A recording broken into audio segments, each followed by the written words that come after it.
মালিক আজকের তওবাকে উম্মতের তওবা হিসাবে গণ্য করেন। আপনি আমাদের উপরে বড় নারাজ হয়ে গেছেন। নাইলে অতীত তাকাইলে দেখি মালিক একজন হাত তুলতে দেরি, একজন চিৎকার দিতে দেরি, একজন আপনাকে অনুরোধ করতে দেরি, একজন বলতে দেরি, আকাশ থেকে সাহায্য আসতে দেরি হয় নাই, আপনার বাহিনী জাপায়া পড়তে দেরি করে নাই। আজকে তো বৎসরের পর বৎসর পার হয়ে যাইতেছে, চোখের পানি শুকায় যাইতেছে, ও মালিক কোন বিজয়ের চিহ্ন দেখি না।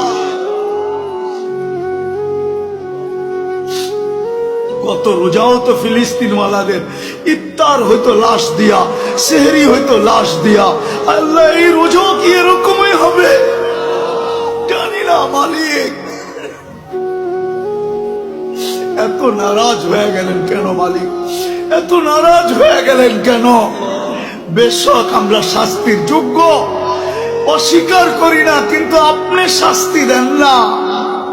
আপনার হাবিবের দুশ্মন, আপনার দুশ্মন, আমাদের দুশ্মন, ইসলামের দুশ্মন, কোরআনের দুশ্মন, হাদিসের দুশ্মন, সমস্ত কিছুর দুশ্মন, এদের মাধ্যমে আমাদেরকে পিটা খাওয়ান কেন মালিক?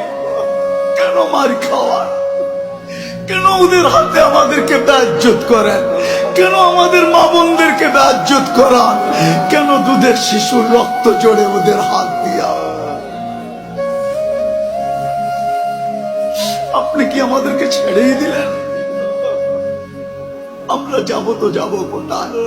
আমরা তো এই কথায় বিশ্বাসী, লা মালজা ওয়ালা মানজা, লা মালজা ওয়ালা মানজা মিনকা ইল্লা ইলাইক।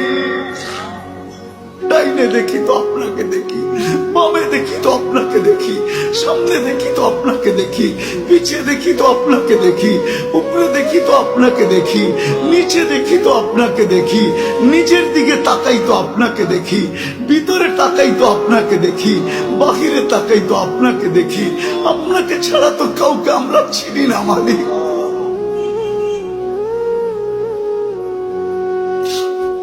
আজকে এই আলেমদের হাত খালি ফেরত দিয়েন না।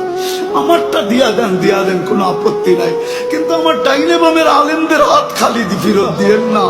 ইমাম খতিবদের হাত খালি হাতে ফেরত দিয়েন না। তুলাবাদের হাত খালি ফেরত দিয়েন না। তুলাবারা বসে আছে সামনে মালিক, যাদের পায়ের নিচে ফেরেশতারা পনের গালি চাবি।